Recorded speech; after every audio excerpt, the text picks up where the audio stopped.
राधे राधे। गुरु पूर्णिमा की अमर कथा। गुरु की एक परीक्षा ने बदल दी शिष्य की पूरी किस्मत। दोस्तों, कहते हैं कि भगवान नाराज हो जाएं तो गुरु बचा सकते हैं, लेकिन यदि गुरु नाराज हो जाए तो स्वयं भगवान भी रक्षा नहीं कर सकते। आखिर गुरु का स्थान इतना ऊंचा क्यों माना गया है? आज मैं आपको एक ऐसी कथा सुनाने जा रही हूँ जिसे सुनने के बाद गुरु के प्रति आपका सम्मान कई गुना बढ़ जाएगा। इस कथा का अंतिम भाग इतना भावुक है कि शायद आपकी आंखें भी नम हो जाएं। इसलिए इस कथा को अंत तक अवश्य सुनिए। बहुत समय पहले की बात है। घने जंगलों और ऊंचे पहाड़ों के बीच एक प्राचीन आश्रम था। उस आश्रम के गुरु का नाम था महर्षि वेदानंद। उनकी ख्याति दूर दूर तक फैली हुई थी। राजा, व्यापारी, साधु और सामान्य लोग भी उनसे आशीर्वाद लेने आते थे। उसी समय एक छोटे से गांव में आर्यन नाम का एक युवक रहता था। उसके पिता का बचपन में ही देहांत हो गया था। उसकी वृद्ध माँ दूसरों के घरों में काम करके किसी तरह घर चलाती थी। एक दिन माँ ने बेटे से कहा, बेटा, धन कमाने वाले बहुत मिल जाएंगे, लेकिन जीवन का सही मार्ग दिखाने वाला गुरु भाग्य से मिलता है। यदि अवसर मिले तो किसी सच्चे गुरु की शरण अवश्य लेना। माँ की बात आर्यन के हृदय में बस गई। कुछ दिनों बाद उसने महर्षि वेदानंद के आश्रम के बारे में सुना। वह बिना किसी सामान के केवल अपनी माँ का आशीर्वाद लेकर आश्रम की ओर चल पड़ा। 3 दिन कठिन यात्रा के बाद वह आश्रम पहुंचा। उसने गुरु के चरणों में प्रणाम किया और बिना स्वर में कहा, गुरुदेव, मैं ज्ञान चाहता हूँ, मुझे अपना शिष्य बना लीजिए। गुरु ने उसकी आंखों में देखा और बोले, ज्ञान पाने की इच्छा अच्छी है, लेकिन क्या तुम सेवा करोगे? क्योंकि सेवा के बिना ज्ञान अधूरा रहता है। गुरुदेव, मैं जीवन भर सेवा करूंगा, लेकिन आपका साथ नहीं छोड़ूंगा। गुरु मुस्कुराए और बोले, आज से तुम हमारे आश्रम में रहोगे। अब आर्यन का जीवन पूरी तरह बदल चुका था। वह रोज ब्रह्म मुहूर्त में उठता, सबसे पहले मंदिर की साफ सफाई करता, फिर गायों को चारा खिलाता, आश्रम के बगीचे में पौधों को पानी देता और उसके बाद नदी से पानी भरकर लाता। दिन भर सेवा करने के बाद रात को गुरु के उपदेश सुनता, लेकिन एक बात उसे हमेशा परेशान करती थी। आश्रम के दूसरे शिष्यों को गुरु वेद,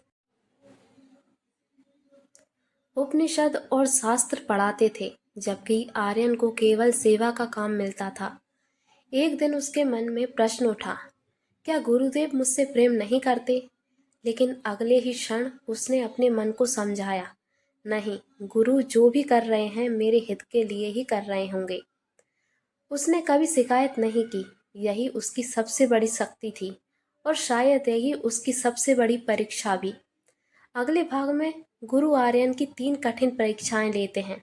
एक रहस्यमयी साधु आश्रम में आता है और कुछ महीने बीत चुके थे। आर्यन पूरे मन से गुरु की सेवा कर रहा था। अब आश्रम के सभी लोग उसकी मेहनत और विनम्रता की प्रशंसा करने लगे थे, लेकिन कुछ शिष्य उससे ईर्ष्या भी करने लगे। उन्हें लगता था कि आर्यन पर विशेष कृपा करते हैं। एक दिन आश्रम में एक वृद्ध सन्यासी आए। उनके कपड़े फटे हुए थे, हाथ में केवल एक कमंडल था और चेहरे पर अद्भुत तेज था। गुरु वेदानंद ने स्वयं उठकर उनका स्वागत किया। सभी शिष्य आश्चर्यचकित थे।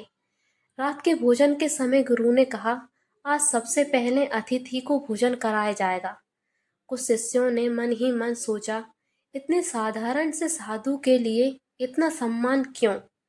लेकिन आर्यन ने अपने हाथों से प्रेम पूर्वक उन्हें भोजन परोसा। भोजन के बाद वृद्ध सन्यासी ने मुस्कुराकर कहा, बेटा, तुम्हारी सेवा में अहंकार नहीं, प्रेम है। यही सच्ची साधना है। यह कहकर वे चले गए। अगली सुबह गुरु ने सभी शिष्यों को बुलाया और बोले, कल जो सन्यासी आए थे वे कोई साधारण व्यक्ति नहीं थे, वे मेरे गुरुदेव थे। मैं देखना चाहता था कि तुम सब अतिथि और गुरु में कितना अंतर करते हो। ये सुनकर सभी शिष्य लज्जित हो गए। आर्यन ने गुरु के चरणों में सिर झुका दिया।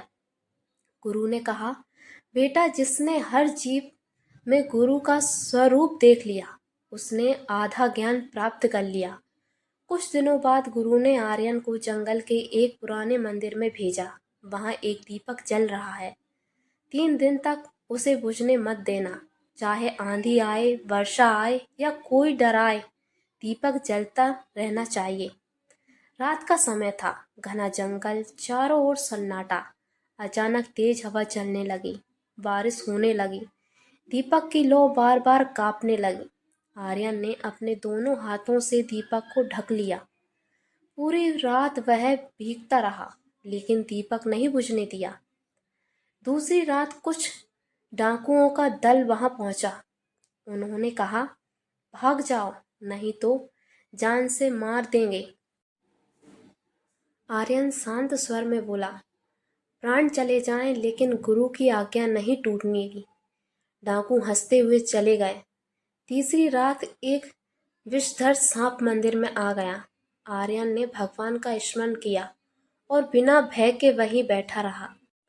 कुछ देर बाद सांप स्वयं बाहर निकल गया। सुबह गुरु वेदानंद वहां पहुंचे। उन्होंने आर्यन को गले लगा लिया और बोले, जिसका विश्वास अडग हो जाता है, उसकी रक्षा स्वयं ईश्वर करते हैं। आज तुमने यह सिद्ध कर दिया। आर्यन की आंखों से आंसू बहने लगे। उसे समझ आ गया कि गुरु की हर परीक्षा उसे तोड़ने के लिए नहीं, बल्कि उसे मजबूत बनाने के लिए थी।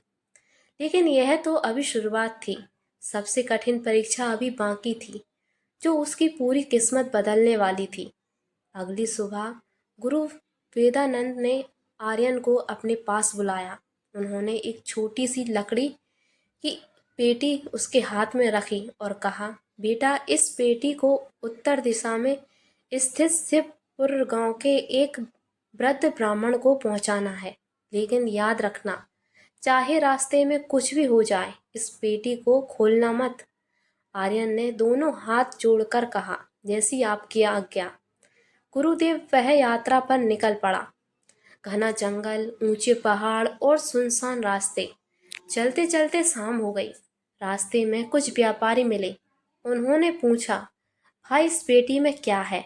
आर्यन ने मुस्कुराकर कहा, मुझे नहीं पता, ये मेरे गुरु की अमानत है।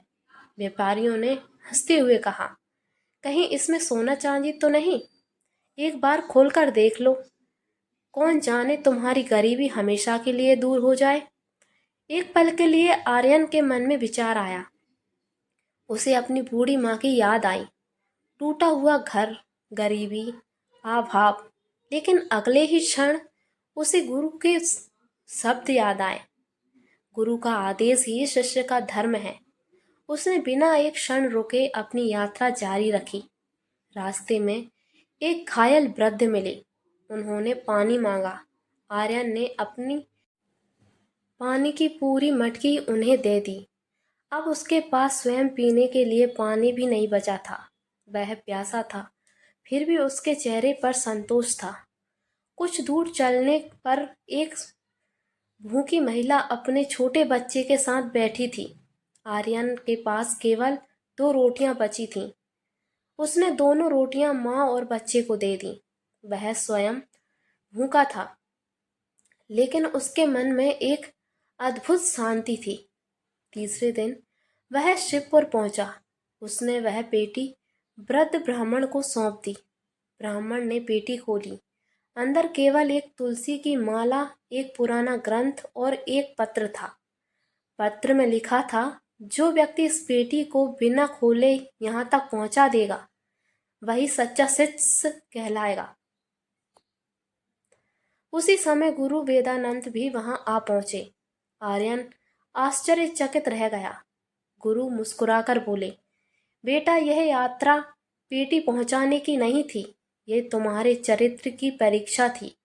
फिर गुरु ने कहा, रास्ते में तुम्हें धन का लालच मिला, जिज्ञासा मिली, भूख मिली, प्यास मिली, कठिनाइयाँ मिली, लेकिन तुम अपने धर्म से नहीं डिगे। यही सच्ची गुरु भक्ति है।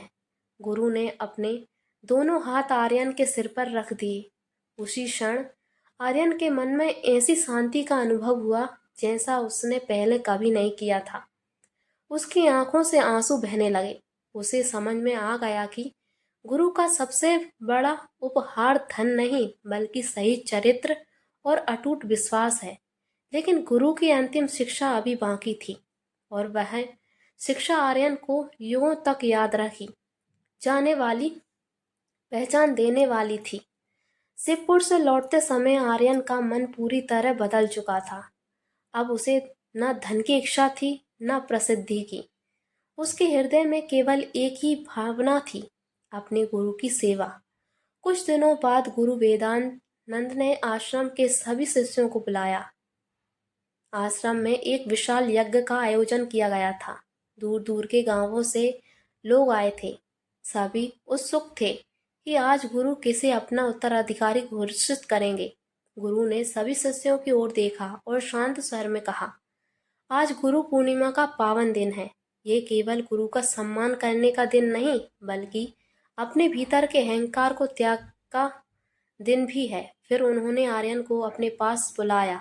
आर्यन विनम्रता से गुरु के चरणों में बैठ गया। गुरु ने उसके सिर पर हाथ रखा और बोले, बेटा, तुम सेवा की, अपमान सहा, कठिनाइयां झेली, लालच का त्याग किया और कभी मेरे आदेश पर प्रश्न नहीं उठाया। आज से तुम केवल मेरे शिष्य नहीं बल्कि ज्ञान के प्रकाश को आगे बढ़ाने वाले गुरु हो।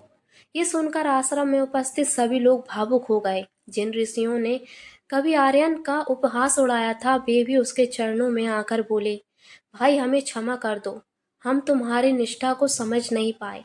आर्यन ने उन्हें गले लगाते हुए कहा, जहाँ क्षमा है वहीं सच्चा ज्ञान है। कुछ समय बाद गुरु ने कहा, अब अपने गांव जाओ, तुम्हारी माँ तुम्हारी प्रतीक्षा कर रही हैं। कई वर्षों के बाद आर्यन अपने गांव पहुंचा। उसकी वृद्ध माँ घर के बाहर बैठी थी। जैसे ही उन्होंने अपने बेटे को देखा, उनकी आंखों से आंसू बह निकले। उन्होंने कहा, बेटा, आज मैं धनवान नहीं बनी, लेकिन मुझे एक सच्चा संस्कारी पुत्र मिला है। इससे बड़ा सुख किसी माँ के लिए नहीं हो सकता। आर्यन ने अपनी माँ के चरण छुए और कहा, माँ, आपने ही मुझे गुरु की शरण में जाने का मार्ग दिखाया था। यदि आपका आशीर्वाद ना होता तो मैं आज कुछ भी नहीं होता। कुछ वर्षों बाद महर्षि वेदानंद ने समाधि ले ली, लेकिन उसके उपदेश, उनका प्रेम और उनके संस्कार आर्यन के माध्यम से दूर दूर तक फैल गए। लोग कहते थे, जिस गांव में आर्यन का आश्रम है वहां से कोई भी निराश होकर वापस नहीं लौटता। आर्यन हमेशा अपने शिष्यों से एक ही बात कहता, गुरु का सम्मान केवल फूल चढ़ाने से नहीं होता। गुरु का सम्मान तब होता है जब हम उनके बताए मार्ग पर चलकर अपने जीवन को श्रेष्ठ बनाते हैं। और इसी कारण भारत की पवित्र परंपरा में हर वर्ष गुरु पूर्णिमा श्रद्धा, कृतज्ञता और समर्पण के साथ मनाई जाती है।